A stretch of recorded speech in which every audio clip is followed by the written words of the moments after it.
이른바 검언유착 의혹 사건에 대한 검찰 수사심의위원회가 현재 진행되고 있습니다. 최근 대화 녹취록을 둘러싼 공방이 치열한 가운데 외부 전문가들이 어떤 판단을 내릴지 관심인데요. 대검찰청의 취재기자 연결합니다. 방준원 기자. 네, 이 사건에 대해서 첫 외부 판단이 이루어지는 건데 조금 전 시작됐다면서요? 네, 검찰수사심의위원회는 조금 전인 오늘 오후 2시 이곳 대검찰청 15층 회의실에서 시작됐습니다. 검찰수사팀과 이동재 전 채널A 기자, 한동훈 검사장 측, 이철 전 밸류인베스트 코리아 대표 등 사건 당사자들이 참석했습니다.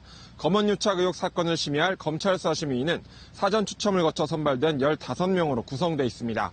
먼저 수사팀과 한 검사장, 이 전 기자, 이 전 대표 측이 미리 제출한 의견서를 읽습니다. 여기에 이번 수사에 부정적이었던 대검 형사부 역시 의견서를 제출한 것으로 알려졌습니다. 그 다음 수사팀, 이 전 대표, 이 전 기자, 한 검사장 순으로 의견 개진과 질의응답을 각각 40분씩 진행합니다. 의견 개진 등의 순서가 끝나면 위원들이 수기를 거쳐 수사 계속 여부와 기소 여부에 대해 표결을 하게 됩니다. 쟁점은 크게 두 가지인데요.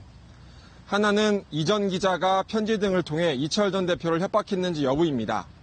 법원은 강요미수 혐의를 받고 있는 이 전 기자에 대한 구속영장을 지난 17일 발부하기도 했습니다.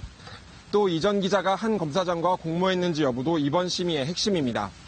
이 전 기자와 한 검사장과의 공모 여부에 대해서는 최근 공개된 부산 고검 녹취록이 주요 판단 근거가 될 전망입니다. 수사심의의 결정을 검찰 수사팀이 반드시 따를 필요는 없는데요.